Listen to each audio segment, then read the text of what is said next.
My 7-year-old nephew smirked and said, "You can't sit with us." Mom said, "You're a joke." Everyone laughed, even my son. Too quietly stood up and left.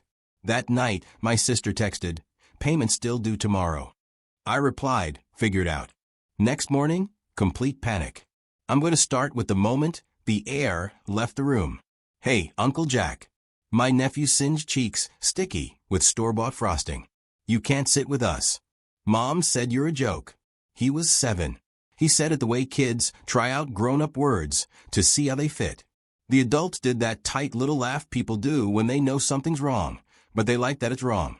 My sister looked down at her phone. My mother pinched her paper napkin into a bow. My brother lifted his beer and didn't lift his eyes. And my son, my own 8-year-old, glanced around, unsure, then giggled because everyone else did. I didn't correct the kid. I didn't throw the plate. I didn't ask who taught him that sentence. I stood there with a tray of sliders I'd seared on my cast iron bio buns, onion jam I'd started at 5 a.m., 2 sauces and squeeze bottles labeled in tape like a line cook. And I felt the kind of quiet that crawls into your bones and makes a home. My name is Jackson. I'm 38. I'm a chef, executive chef at a hotel restaurant that locals love and tourists try to gatekeep. I'm the background one in my family, the fixer, the person they call when the sink leaks or the head count doubles last minute. 2 facts. I sleep in 4-hour stretches like service never ends. And I keep receipts in a neat red folder with a rubber band around it because kitchens teach you to document everything in heat-proof ink. The party was at my mother's house. Balloons over cooked sausage rolls, the kind of sheet cake where the frosting dye stains your tongue blue for 3 hours. I brought the good food because that's my job in this story. Make things better.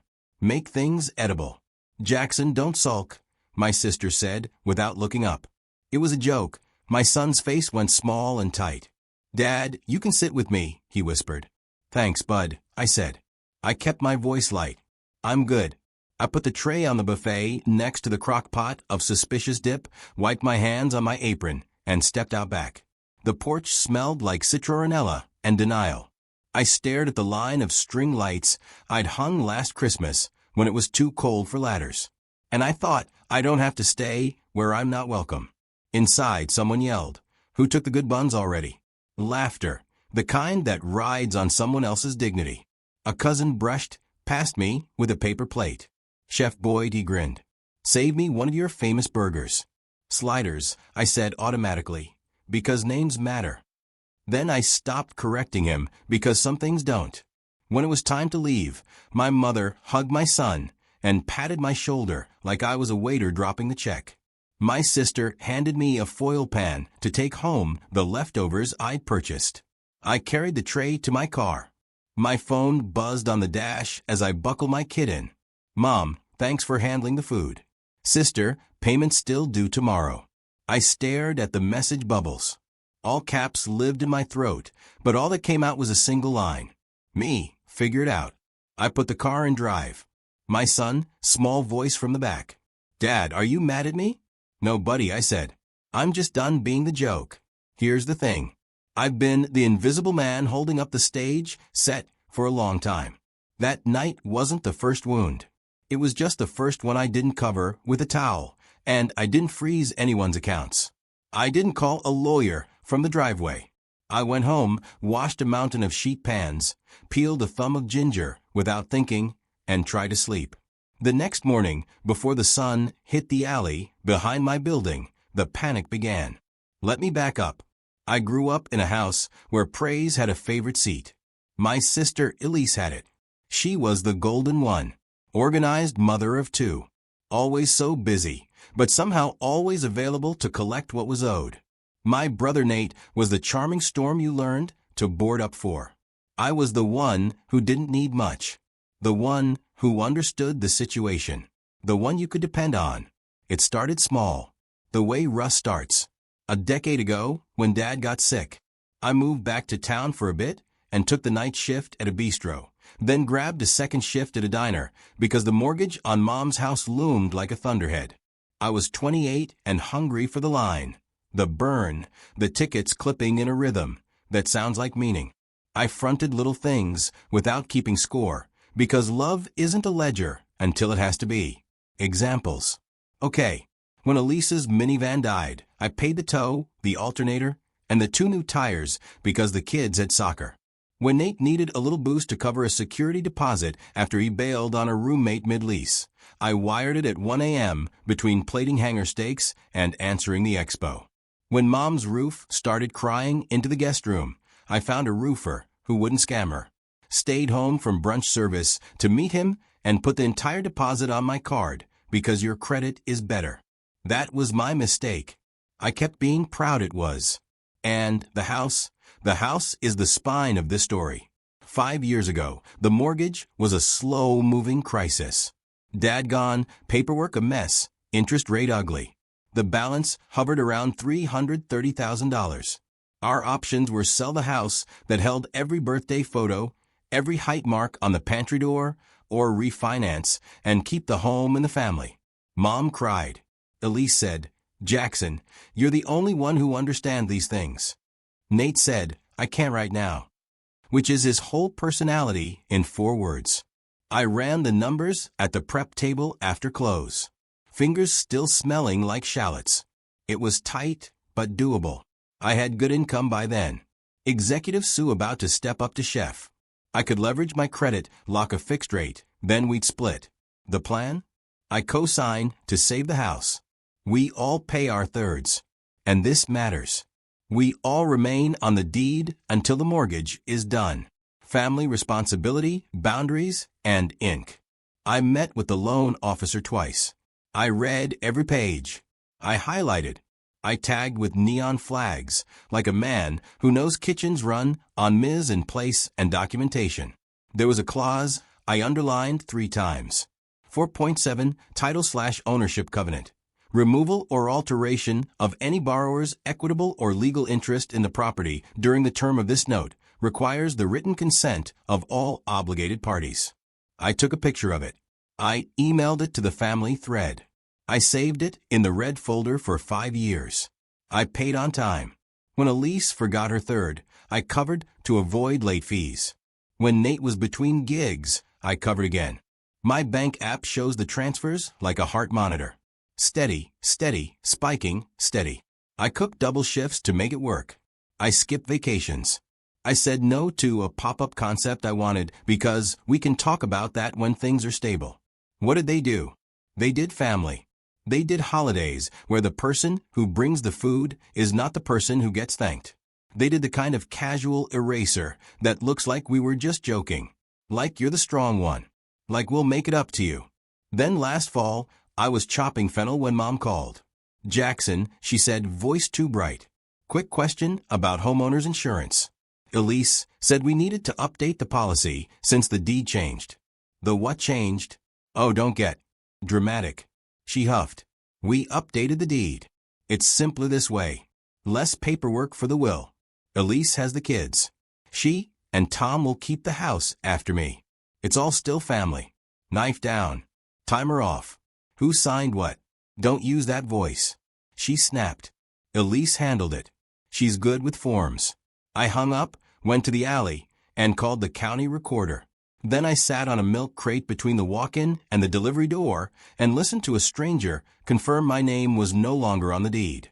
2 months earlier, Elise and Mom had executed a quitclaim that removed me and transferred ownership to Elise and her husband for estate simplicity. No call, no consent, no clause 4.7 acknowledgement.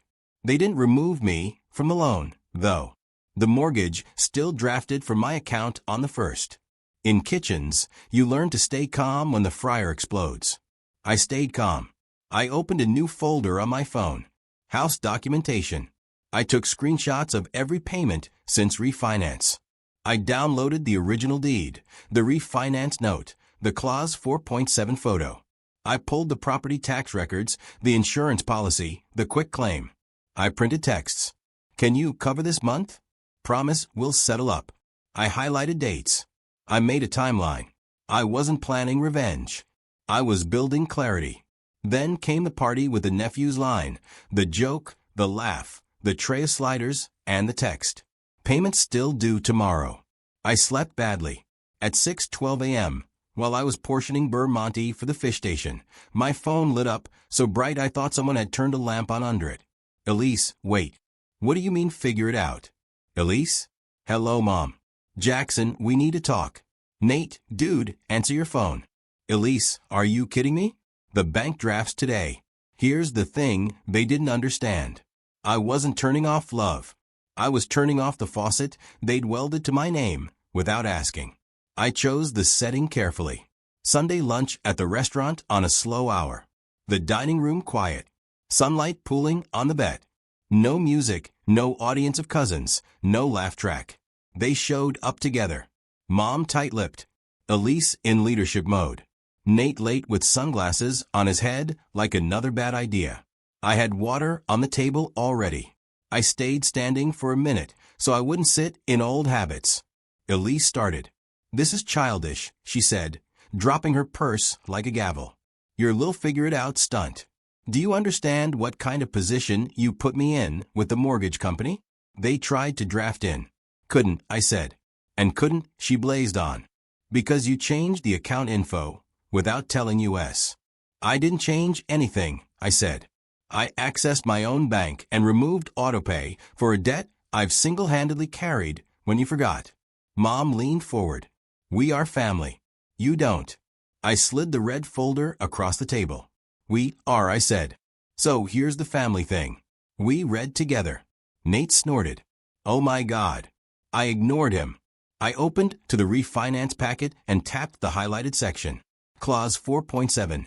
The one I emailed on May 3rd, 2020 at 8:27 p.m. The one that says you can't change the ownership without written consent of all obligated parties. Elise's lip curled. We didn't change anything important. It's still in the family. Important to who? I asked. You transferred the legal ownership to yourself and your husband. You kept me on the note so the bank would keep drafting my account. You changed the locks on obligation and called it estate simplicity. Mom's voice went small. Honey, you're single. Elise has children. This makes sense on paper. It sure does, I said evenly, sliding out the county recorder printout. Recorded in August. 2 months before I paid the October escrow shortage you told me was a weird glitch. It wasn't. It was the tax increase because of your transfer. Elise's phone buzzed. She didn't look at it. She looked at me. So what is this, Jackson? A shakedown. I stared at her for a beat. No, this is me saying no. I will not pay for an asset I don't own. Nate finally looked up. So, you're just going to let Mom be homeless? No one is being thrown anywhere. I said, I spoke with the loan seer yesterday. There are 3 options that don't involve me lighting money on fire. I held up 3 fingers. 1. You refinance in your name only a lease if your income can carry it. 2. You sell. 3. We reverse the quitclaim, restore my interest, and we formalize contributions in writing with escrow controlled by a third party, so I'm not the only grown-up in the room. Reverse the quitclaim? Elise laughed. We already did it. I slid my phone across the table. On the screen, a clean PDF labeled quitclaim recorded August 14th. I swiped to the next photo. My email to the loan officer with a clause cited and a request for guidance. The next, a reply confirming that the title alteration without my consent is a breach under 4.7, and any further drafts can be paused pending resolution. The next, a screenshot of 5 years of transfers from my account totaling $186,423.17 highlighted. Here's the thing, I said quietly. I'm not dramatic. I'm not vengeful. I'm tired and I'm done. Mom's eyes were wet now. Jackson, she whispered. We didn't mean. I know, I said. And I did. They never mean it. Meaning isn't the point. Outcomes are this isn't about revenge. This is about closure. Silence. Even the kitchen went still for a second like service had paused to listen. Elise swallowed. You can't do this. The draft bounced this morning. The bank called me. The late fee is a natural consequence, I said. Not a punishment. There is a path. Pick one. Nate leaned back, grinning the way people grin at a car crash. You think you're the hero here. No, I said. I think I'm the accountant. Mom reached for my hand. I didn't move mine away, but I didn't turn it either. Please, she said. Don't do anything rash. I'm not, I said. I'm doing exactly what the paperwork says. I stood. I'll give you the week. On Friday at noon, I meet with the notary. If the deed isn't corrected or the refinance isn't underway, I'll send a formal notice through counsel to the seerer and to the county, citing clause 4.7 and reserving all rights to seek reimbursement for 5 years of payments. And I'll put this all in writing so no one can pretend they didn't hear it. Elise's phone started exploding on the table. Buzz, buzz, buzz. Like it sensed its role in the panic to come. Mom dabbed her eyes. Nate muttered something about power trips. I nodded once and walked toward the kitchen. As I pushed through the door, my phone buzzed in my pocket. A text from Elise. All caps, you're ruining us. I set my phone face down on the expo and called, 2 salmon, 2 steak, fire on table 12. The line kicked back into motion.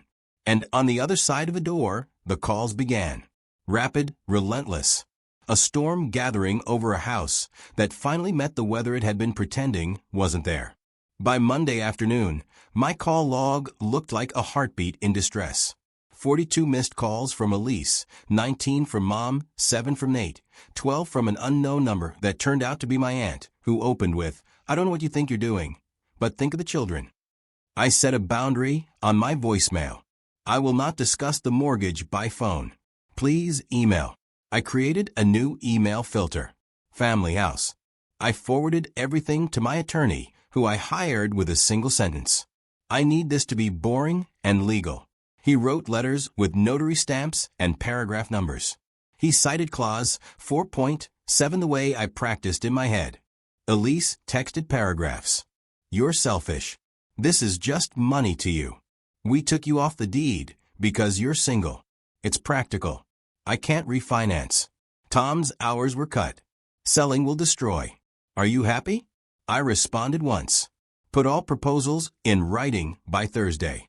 I will review with counsel. Mom left voicemails that sounded like someone trying to talk through a hurricane. Honey, please call me back. This is getting out of hand. Your sister is beside herself. Do you want us to be out on the street? This isn't you. I listened late at night with the lights off and the hood fan still roaring in my ears from service. I didn't call back. I sent an email. I love you. We need to follow the documents. Word spread. Cousins I hadn't seen in years became experts. You're ruining the family. One wrote. Another. I heard you're evicting your own mother. I wasn't an uncle. A man provides. I replied to none of them. I was done auditioning for roles I never wanted. Meanwhile, I slept. Not immediately, not perfectly, but better than I had in years. I woke up and ran 3 miles for the first time since I'd swapped cardio for caffeine. I rearranged my pantry at home like a station you would actually want to work. Spices labeled, oils dated, bins purged of the stale and the sentimental. I bought myself a new chef's jacket, white and crisp, no name on it, because I've been giving my name away too often. On Wednesday, Elise sent a solution scribbled as a note in her phone. I continue paying for a few months. She and Tom look into options. We don't involve lawyers and no more drama. It read like a hostage list with no hostage.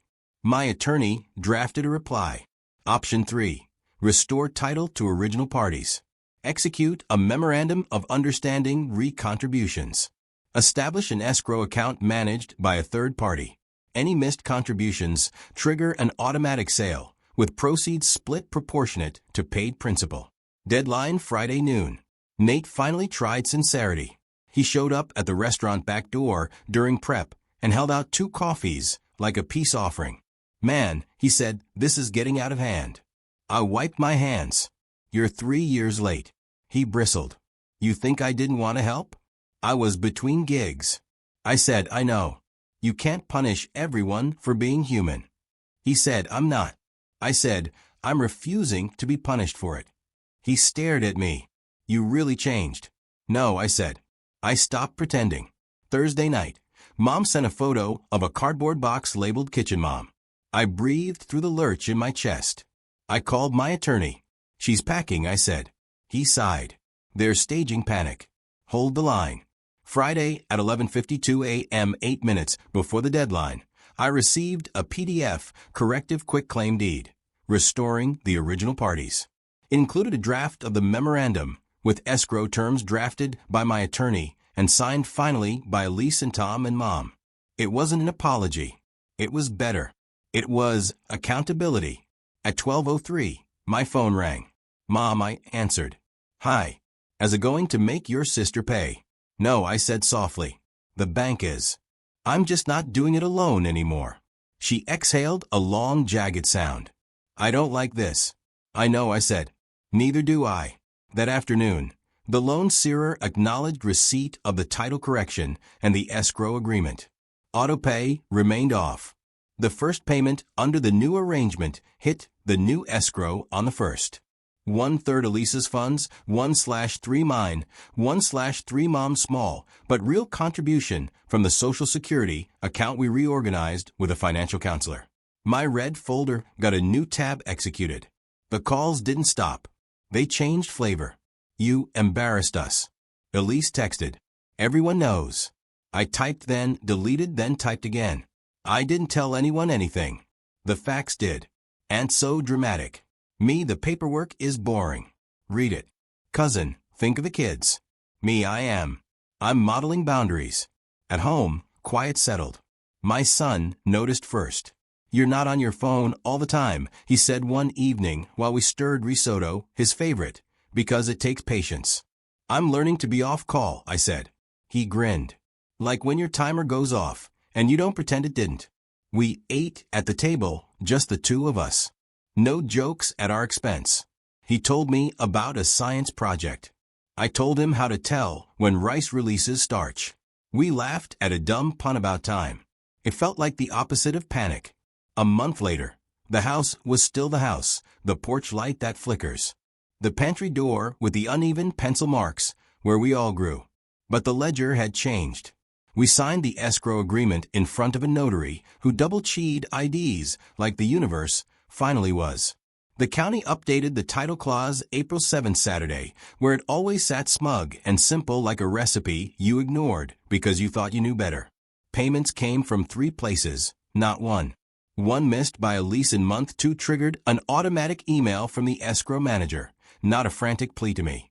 She covered it the next day and didn't add a smiley face. My phone quieter. The family group chat hummed about school plays and cousin baby showers the way families do when they're pretending they aren't different now. I kept my responses neutral. I sent photos of my son's science fair volcano. I didn't volunteer to cater the next event. When someone made a joke that ran too close to bone, I didn't swallow it. I wrote, not funny. Please stop.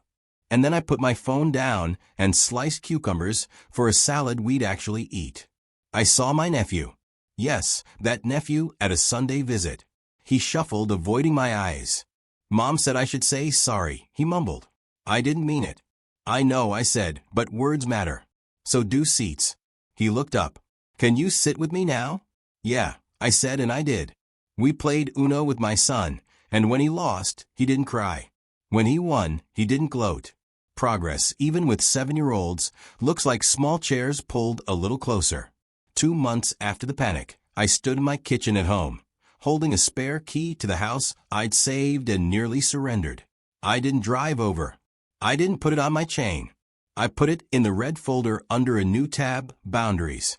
Not to wave in anyone's face. To remind myself that paper can be a fence and a bridge at the same time. Here's what changed. I stopped paying for the privilege of being invisible. I learned that you don't have to be the family wallet to be the family. You can love people and still refuse to subsidize their disrespect. You can say no calmly, precisely, and let the paperwork say the rest. This isn't about revenge. This is about closure. I told them that day. It still is. Closure wasn't a slam of a door. It was a signature under a paragraph we all agreed to and finally obeyed. I'm Jackson. I'm a chef. I cut onions fast and clean now. And I cut expectations the same way. I don't sit where I'm told I don't belong. I pull up my own chair, set my own plate, and leave empty seats for anyone willing to meet me at the table where jokes don't cost a person their place. The last text I didn't answer sits starred in my phone, a relic I keep to remind myself of the old script. Elise, can you just cover this one time? Me, unsent. Instead, I turned off my screen, checked the risotto, tasted for salt, and taught my son the only recipe I wish I'd learned sooner. Boundaries stirred slowly, finished with a little butter and a lot of patience.